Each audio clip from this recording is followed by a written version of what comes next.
Hello, आज आपका फिर से स्वागत है मेरे YouTube चैनल में। आज हम कक्षा 6 का पाठ 7 पौधों को जानिए के पाठ्यपुस्तक के अभ्यास के प्रश्नोत्तर करेंगे। वीडियो देखने से पहले सब्सक्राइब जरूर करें।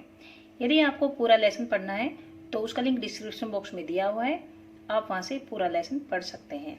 चलिए शुरू करते हैं। प्रश्न नंबर 1 है, निम्न कथनों को ठीक करके लिखिए। मतलब ये जो कथन है उसमें कुछ शब्दों की गलती दी हुई है या कुछ वाक्यों की गलती दी हुई है, तो वो आपको सही करके लिखने हैं।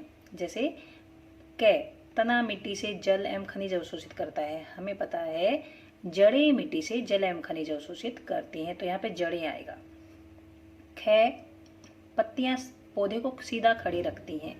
पत्तियां पौधे को सीधा खड़े नहीं रखती, तना आएगा इसकी जगह। तना पौधे को सीधा खड़ा रखता है, यहाँ पे रखता है बना देंगे।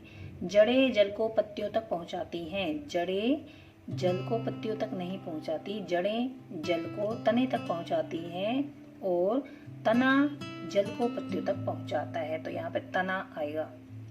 अब घ पे आ गए हैं। पुष्प में बाह्य दल एवं पंखुड़ियों की संख्या सदा समान होती है।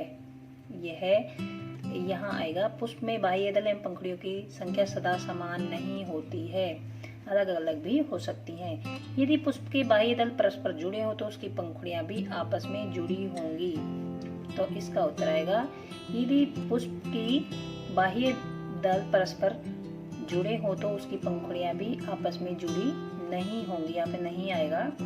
यदि किसी पुष्प की पंखुड़ियां जुड़ी हो तो स्त्री केसर पंखुड़ियों से जुड़ा नहीं होगा, तो इसका उत्तर क्या आएगा। या फिर ऐसे भी हो सकता है, यदि किसी पुष्प की पंखुड़ियां परस्पर जुड़ी हो तो स्त्री केसर पंखुड़ियों से जुड़ा होगा, तो इसका उत्तर आएगा यदि किसी पुष्प की पंखुड़ियां परस्पर जुड़ी हो तो स्त्री केसर पंखुड़ियों से जुड़ा नहीं होगा। यहाँ पर जुड़ा होगा, यहाँ पे नहीं होगा, नहीं आएगा। निम्न के चित्र बनाइए। पत्ती, मूसलाजड़, एक पुष्प जिसका आपने सारणी 7.3 में अध्ययन किया हो, तो हमें पत्ती का चित्र बनाना है। देखिए हमारी बुक में ये पेज नंबर 55 पर ये पत्ती है, इसका चित्र हम बना देंगे। ये चित्र हम बना देंगे। अगर आपके पास बुक नहीं है तो मेरे वीडियो में आप पत्ती वाले टॉपिक में ये देख सकते हैं ये चित्र। इसके बाद देखिए ये है मूसलाजड़। मूसलाजड़ का चित्र बनाना है। ये वाला है जो मूसलाजड़, ये चित्र बनाना है। ये जो चित्र है ये पेज नंबर 659 पर है, तो ये आप बुक में से देख के बना सकते हैं। अगर बुक नहीं है तो ये भी जो मेरा ये लेसन है उसका पार्ट है जो है जड़ों वाला जो पार्ट है उसमें से आप देखकर बना सकते हैं। उसके बाद आता है फूल का चित्र बनाइए। देखिए क्वेश्चन में लिखा था कि एक पुष्प का चित्र बनाना है जिसका आपने परीक्षण सारणी 7.3 में किया है, तो इसमें हमने गुलाब, गेंदा, कमल का फूल ये लिखा होगा, तो इनमें से आप किसी भी फूल का चित्र बना सकते हैं। फूल के भाग अगर आएगा तो ये वाला चित्र बनाना है, फूल के भाग अगर आता है और वैसे फूल का चित्र बनाना है तो आप इस तरह से फूल का चित्र भी बना सकते हैं। तो इसमें सिर्फ फूल का चित्र पूछा है जिसका परीक्षण आपने सारणी 7.3 में किया है, तो आप इनमें से कोई भी फूल बना सकते हैं। गुलाब या फिर कोई भी आपने जो यहाँ पे सारणी में लिखा है उसका चित्र बना सकते हैं। अब आते हैं प्रश्न नंबर 3 पर। क्या आप अपने घर के आसपास ऐसे पौधे को जानते हैं जिसका तना लंबा परंतु दुर्बल हो। तना लंबा हो लेकिन दुर्बल मतलब कमजोर हो, इसका नाम लिखिए। आप इसे किस वर्ग में रखेंगे। लंबे और दुर्बल तने वाले पौधे, देखिए टमाटर, डेलिया, गेहूं, मक्का, चावल, बाजरा, भिंडी, बैंगन, तो ये सभी शाक वर्ग में आते हैं क्योंकि इनका जो तना है लंबा होता है लेकिन दुर्बल होता है, कमजोर होता है, तो ये शाक वर्ग में आते हैं। इसके बाद है, इसमें आप किसी विसर्पी लता का नाम भी लिख सकते हैं क्योंकि उसमें भी तने जो है वो दुर्बल होते हैं। चलिए प्रश्न नंबर 4 पर आते हैं। पौधे में तने के क्या कार्य हैं। पौधे में तने के कार्य, तना पानी एवं खनिज जड़ों से पत्तों तक पहुंचाता है। जो तना होता है वह जड़ों से पानी लेता है और पानी और खनिज को कहाँ पहुंचाता है, पत्तों तक पहुंचाता है। नंबर 2, पत्तों से तैयार किया भोजन तने द्वारा पौधे के शेष भागों में पहुंचता है। मतलब जो पत्ते जो है वो भोजन तैयार करते हैं, उस भोजन को जो तना है वह पौधे के सभी भागों में पहुंचाता है। इसके बाद यह शाखाओं और पत्तों को सहारा देता है। तने के कार्य में यह शाखाओं और पत्तों को सहारा देता है। अगर तना नहीं होगा तो पेड़ को सहारा कौन देगा। इसके बाद आते हैं प्रश्न नंबर 5 पर। निम्न में से किन पत्तियों में जालिका रूपी शिराविन्यास पाया जाता है? गेहूं, तुलसी, मक्का, घास, धनिया और गुड़हल। इनमें जालिका रूपी शिराविन्यास किसमें पाया जाता है? तो जालिका रूपी शिराविन्यास क्या होता है? जिसमें एक मध्य शिरा होती है और अन्य शिराओं का जाल सा बनाया होता है, वह जालिका रूपी शिराविन्यास होता है। तो इसमें तुलसी के जो पत्ते हैं उसमें, धनिया और गुड़हल इनके जो पत्ते होते हैं उनमें जालिका रूपी शिराविन्यास होता है। और जो घास, कौन से बचे? घास बच गए इसमें। तो इसमें घास और गेहूं जो है उसमें समांतर शिराविन्यास पाया जाता है उनकी पत्तियों में। प्रश्न नंबर 6, यदि किसी पौधे की जड़ रेशेदार हो तो उसकी पत्ती का शिराविन्यास किस प्रकार होगा?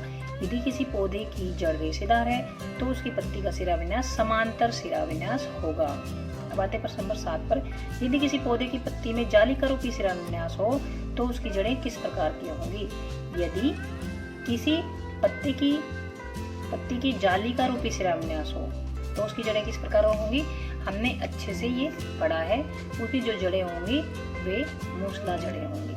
अब प्रश्न नंबर 8 पे आते हैं। क्या आप किसी पौधे की पत्ती की छाप को देखकर यह पहचान सकते हैं कि उसकी जड़ मूसला होगी या झकड़ा होगी? हाँ, यह हम देखकर पहचान सकते हैं, क्योंकि हमने अच्छे से पढ़ा है कि यदि किसी भी पत्ती का शिराविन्यास समांतर है तो उसकी जो जड़ें हैं वो झकड़ा या रेशेदार जड़ें होती हैं। और यदि किसी पत्ती का जो शिराविन्यास है वो जालिका रूपी शिराविन्यास है तो उसकी जो जड़ें होंगी वो मूसला जड़ें होंगी। तो इसका उत्तर क्या लिख सकते हैं? हाँ, किसी कागज पर पौधे की पत्ती की छाप को देखकर हम ये पहचान सकते हैं कि उसकी जड़ मूसला या झकड़ा होगी, क्योंकि मूसला शिराविन्यास में एक चौड़ी मध्य शिरा होती है। जालिका रूपी जो शिराविन्यास होता है उसमें एक चौड़ी मध्य शिरा होती है, परंतु जो समांतर शिराविन्यास वाली जो पत्ती होती है उसमें कोई मध्य शिरा नहीं होती, बल्कि जो सारी शिराएं होती है वो समांतर होती हैं। जिन पौधों में जालिका रूपी शिराविन्यास होता है उसमें मूसला जड़ होती है, जबकि उन पौधों की पत्तियों में जिनमें समांतर शिराविन्यास होते हैं उनमें झकड़ा जड़ या फिर रेशेदार जड़ें होती हैं। अब प्रश्न नंबर 9 पे आते हैं। किसी पुष्प के विभिन्न भागों के नाम लिखिए। पुष्प के मुख्य जो भाग हैं वो है बाह्य दल, जो कि पंखुड़ी के बाहर होते हैं, पंखुड़ियां जो कि कलरफुल जो भाग होता है फूलों का, और स्त्री केसर और पुंकेसर, ये जननांग है इनके फूल के। इसके बाद आते हैं हम प्रश्न नंबर 10 पर। निम्न में से किन पौधों के फूल आपने देखे हैं? घास, मक्का, गेहूं, मिर्च, टमाटर, तुलसी, पीपल, शीशम, बरगद, आम, जामुन, अमरूद, अनार, पपीता, केला, नींबू, गन्ना, आलू, मूंगफली। इनमें से किन पौधों के फूल आपने देखे हैं?